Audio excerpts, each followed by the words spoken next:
ഇവിടെ നിന്ന് വല്ലവരുടെയും കാറിന്റെ മുന്നിൽ നിന്നും കൂട്ടുകാരുടെ റൂമിൽ ഭക്ഷണം കഴിക്കുന്നതുമൊക്കെയായി അങ്ങോട്ടയക്കുന്ന ഫോട്ടോയൊക്കെ തന്നിട്ടുള്ള സന്തോഷവും അനുഭൂതിയും ഒന്നും ഇന്നത്തെ ഒരു വാട്സപ്പ് സ്മൈലിക്കും തരാൻ കഴിഞ്ഞിട്ടില്ല.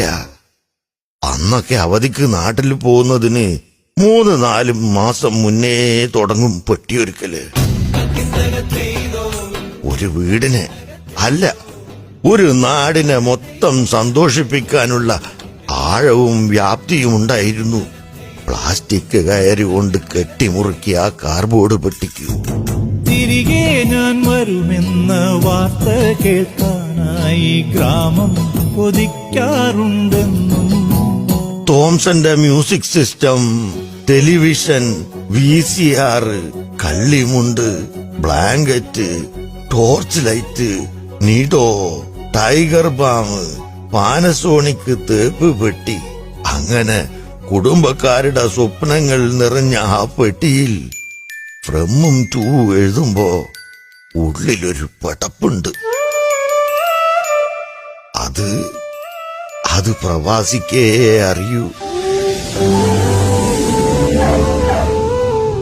നാട്ടിലെ എയർപോർട്ടില് 2 അംബാസഡർ കാറുകളിലായി വരുന്ന അമ്മയും സഹോദരങ്ങളും ഭാര്യയും കൂട്ടുകാരുമൊക്കെ പറയുമ്പോഴാണ് എന്റെ മുടി കൊഴിഞ്ഞതും വയറ് ചാടിയതും ഞാൻ അറിയുന്നത്. നമുക്കിതൊക്കെ ശ്രദ്ധിക്കാൻ എവിടെയാ നേരം? അത്തറും സെന്റും പൂശി നാട്ടുകാരോട് കുശലം പറയാൻ ഇറങ്ങുന്ന പ്രവാസിക്ക് അന്നും ഇന്നും ഒരേ മണമാ. അവരോട് സംസാരിക്കുമ്പോ ചിലപ്പോ ഐവ, അൽഹംദുലില്ലാ, കൈഫാലക്ക്, മാഫി മുഷ്കിൽ ഇതൊക്കെ അറിയാതെ വന്നുപോവും.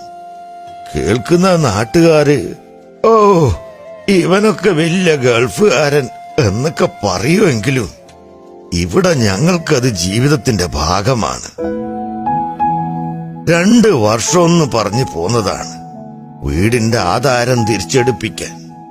അത് കഴിഞ്ഞപ്പോ പിന്നെ സഹോദരങ്ങളുടെ കല്യാണമായി, സ്വന്തം വീടായി, കല്യാണമായി, പിന്നെ കുട്ടികളായി, അവരുടെ പഠിപ്പായി.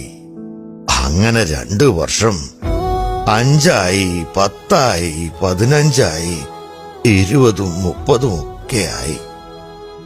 സാരില്ല, വീട്ടുകാര് ഹാപ്പിയാണല്ലോ, അപ്പോ ഞങ്ങളും ഹാപ്പി. ഇനി എന്തെങ്കിലും വിഷമം വന്നാൽ